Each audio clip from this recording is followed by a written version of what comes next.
प्यारे बच्चों, कैसे हैं आप सब? आशा करती हूँ आप सब अच्छे होंगे, स्वस्थ होंगे। स्वागत है आपका इस कक्षा में। आइए आज हम पढ़ते हैं हिंदी का पाठ 7, ज्योतिष या तुक्का।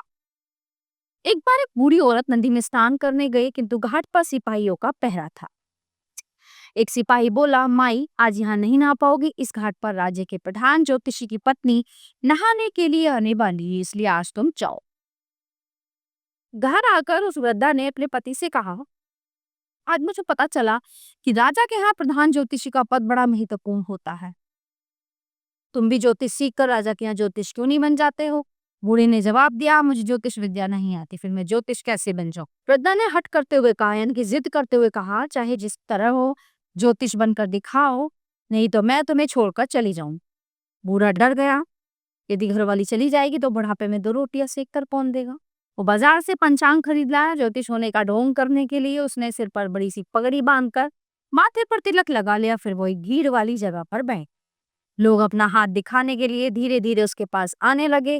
वो लोगों का हाथ यूं ही देखकर कुछ भी कह देता। बहुत सी बातें लोगों को सच जैसी लगती। कुछ ही दिनों में इसने ज्योतिष की झूठी ख्याति राज्य में फैली गई। उन्हीं दिनों राजा के कारिंदे राज्य में लगान वसूल करने के लिए निकले थे। उन्होंने वही गई रकम बोरियों में भर ली। फिर उन बोरियों को 10 खच्चरों पर लाद कर वे सरकारी खजाने में ले आए। लेकिन यहाँ एक गड़बड़ हो गई। पता चला कि खच्चर कम है। लगान जमा कराने वाले कारिंदे घबरा गए। अंत में बात राजा तक पहुंची। उन्होंने राज्य के ज्योतिषियों से पूछा, पर वे कुछ न बता सके। तब एक दरबारी बोला, हुजूर आजकल एक नया ज्योतिषी बाजार में बैठ रहा है, उसकी बताई बात कभी गलत नहीं। बूढ़े को दरबार में लाया गया। उसने अपना पंचांग देखा, फिर बोला, शहर पहुंचते पहुंचते लगान वसूल करने वाले कहीं रुके तो नहीं थे। हाँ, हम खच्चरों को पानी पिलाने के लिए एक झुरमुट के पास रुके थे। बूढ़े ने सोचा कि आराम करने के बाद इन लोगों ने खच्चरों की गिनती नहीं की होगी, इसलिए एक खच्चर झुरमुट में रह गया होगा। आपका एक खच्चर झुरमुट में घास चढ़ रहा। आदमी दौड़ाए गए। झुरमुट के पास एक खच्चर निप गया। लोग बूढ़े के ज्योतिष ज्ञान से प्रभावित हुए। राजा ने उसे राज्य ज्योतिष बना दिया। घर पहुंचकर बूढ़े ने अपनी घरवाली से कहा, तुम्हारे कहने से मैं राज ज्योतिष बन गया, लेकिन झूठ के सिंहासन पर बैठकर मेरा दिल कांपता रहता है, जाने कब मैं पकड़ा जाऊं। लेकिन बुढ़िया ने उसकी बात अनसुनी कर दी। वो तो उस दिन का इंतजार कर रही थी जब उसके पति को प्रधान राज ज्योतिषी बनाया जाएगा और सिपाही घाट पर उसके लिए अन्य स्त्रियों का नहाना रुकवा देंगे। अपने विशिष्ट होने के भाव से मेरी तृप्ति से उसका दिल फूल कर कुप्पा हो। लेकिन बेचारा बूढ़ा रात दिन घबराता रहता। एक बार वह गुसल खाने में नहाते हुए भी अपनी झांसा पट्टी की बात सोच सोच कर दुखी हो रहा था। सोचने लगा, राजा से पीछा कैसे छोड़। ठीक है, मैं पागल होने का ढोंग रचता। अभी इसी समय इन्हीं भीगे कपड़ों में भाग कर राजा के पास जाता हूँ। जब वह देखेगा कि मैं पागल हो गया हूँ तो वो मुझे निकाल बाहर करेगा।